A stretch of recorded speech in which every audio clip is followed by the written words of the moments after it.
realm of experience, recognizably different from the everyday, where new knowledge or new temporary abilities are manifest. In my talk with you this afternoon, I want to look at the cognitive archaeology of these worlds and to relate that to how we learn and explore the archaeology of and the archaeology in these modern 3D virtual worlds that exist, courtesy of modern computers. No bull's blood or hallucinogens required. So if we were to go back to the last ice age and the caves of Lascaux, which are adorned with lifelike paintings of bulls, deers, dots, and geometric motifs, imagine how these drawings would leap and jump in that flickering lamplight, and the ordeal necessary to get to see them. As it happens, across the world, across cultures, across time, rock art, paintings or carvings on the stone, is remarkably similar. And it was in the 1950s, actually, that neuropsychologists started to notice these similarities. And they suggested that these patterns, the dots and the geometric motifs, seem to match the phosphenes patterns reported by drug users when they're first entering into an altered state. And in the bottom right of that slide, Homer Simpson is having himself a trip, and it's that kind of light pattern. The archaeologists Lewis Wilson and Dowson plumbed this literature in the late 1980s to explain rock art in terms of the neurophysical experiences of altered states, and they related this to shamanism.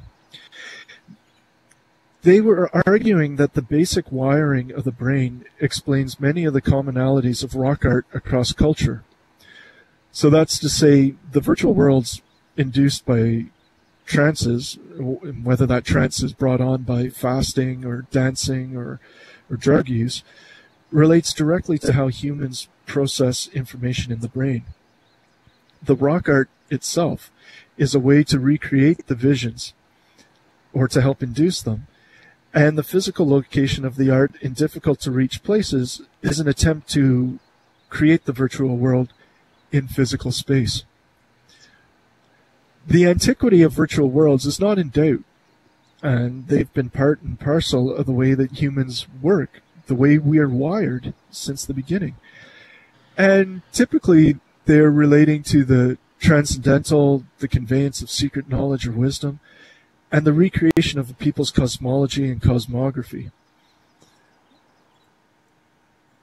The stone circles of Avebury and elsewhere in Wiltshire tie the real world to the virtual world of the dead by focusing views on particular points in the landscape.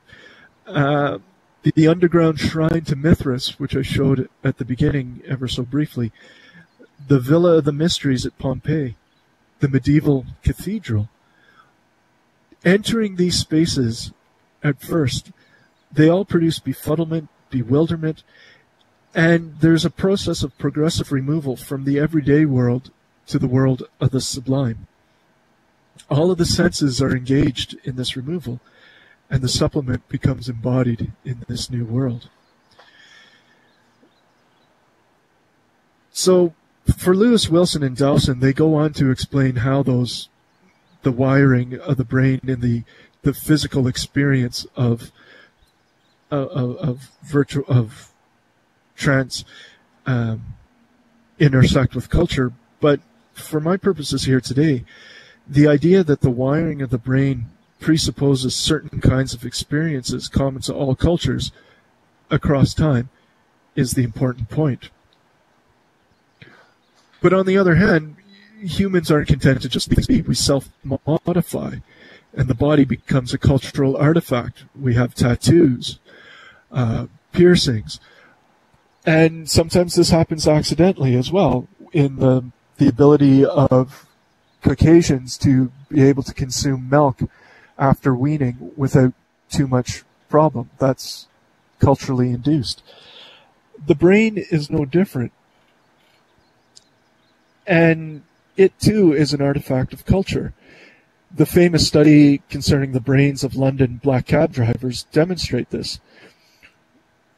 The process of acquiring the knowledge, the 6 or 7 years it takes for a black cab driver in London to study, to learn all of the streets of London, has been shown to promote profound changes in the hippocampus. And in these studies, they compare the hippocampi of black cab drivers using MRI against the more general London population. And it's been shown that this process of acquiring the knowledge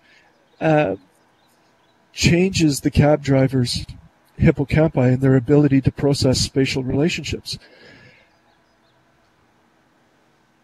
And then, of course, Homer Simpson is the exact opposite case. Now, other studies have shown that the process of learning new skills or knowledge changes not only the structure of the brain, but also its functioning and its chemistry. Even reading text on a piece of paper versus reading it on a screen lights up different pathways in our brains. So if that's true today, that suggests it's true in the past. And if you take a culture with a profound oral tradition, like most of ancient Greece and up until about the 5th century, and the oral tradition of their epic poetry, this suggests that their brains were fundamentally different from the brains of more literate societies. And indeed, this is something that Socrates himself complained about.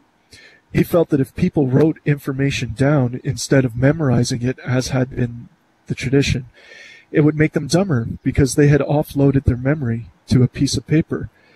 And there was a recent article in The Atlantic called, "Is Google Making Us Dumber?"